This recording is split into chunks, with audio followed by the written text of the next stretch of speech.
In a world ruled by kings, emperors, and ancient dynasties, one man rose above them all without a crown, without a throne, armed only with strategy, patience, and the sharpest deception Europe had ever seen.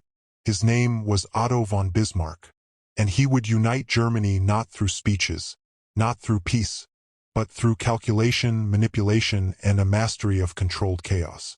This is the story of the Iron Chancellor and the political deceptions that built an empire.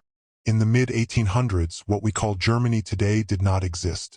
Instead, over 39 separate German states stood divided, some loyal to Austria, some loyal to Prussia, none united.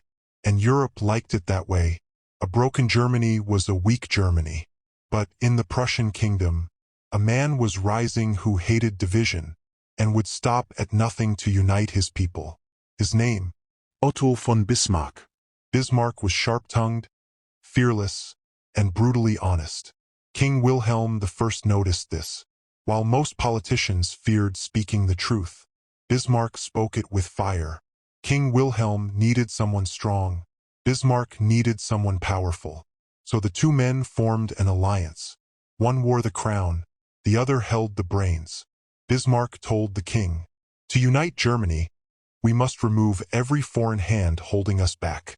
He identified three enemies, each standing in the way of unity: Denmark, Austria, France.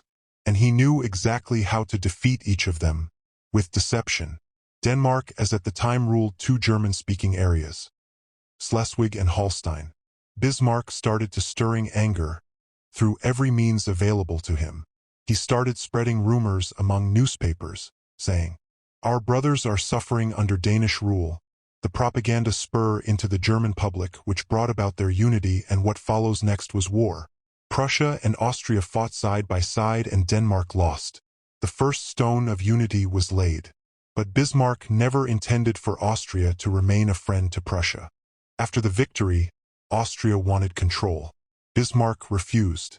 Tensions rose. Rumors spread. Newspapers on both sides began to heat the people against each other. All planned by Bismarck. He wanted Austria to strike first, so Prussia could appear as the defender. The trap was set. Austria declared war, exactly as Bismarck wanted. Prussia crushed Austria in only 6 weeks. A stunning victory. Other German states now turned to Prussia for leadership. The dream of unity was close. Only one giant remained: France. France's Emperor Napoleon feared a united Germany. He wanted to humiliate Prussia. Bismarck, on the other hand, was planning to use his pride against him. He waited for the perfect moment and created it. Bismarck edited messages from King Wilhelm. He removed polite words, making it sound like an insult. A peaceful message from King Wilhelm was turned into public slap to France's face. Bismarck, after editing King Wilhelm's message, went ahead, leaked it to the press. French pride exploded. Napoleon declared war, exactly as Bismarck designed. For the first time, all German states fought as one against a common enemy. France fell. Paris surrendered. Victory echoed from every German city. And on January 18, 1871, in the Hall of Mirrors at Versailles, King Wilhelm was crowned Emperor of a united Germany. Germany was finally born. Because one man wanted it so, Bismarck became Chancellor of this new empire. He held peace in Europe not through kindness, but through fear and smart alliances. He kept enemies apart and friends close enough to control. He was a master puppeteer. By 1890, Otto von Bismarck had spent decades controlling European politics like a chessboard. He built the empire. He kept peace through intelligence, strategy, and fear. But the old lion's power frightened the new emperor, Kaiser Wilhelm II, who wanted to rule without someone overshadowing him. He said Bismarck's time had passed. He wanted Germany louder, riskier, more aggressive. So in March 1890, Kaiser Wilhelm II forced Otto von Bismarck to resign from power, dismissing the very man who created the empire he now ruled. As Bismarck walked away from the palace gates, he looked back once, not at the emperor, but at the Germany he feared would soon fall into disaster without him.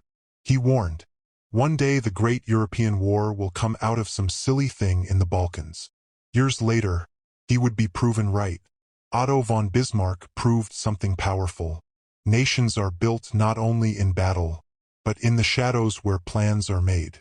He united millions through lies, strategy, and courage. A hero to some, a villain to others.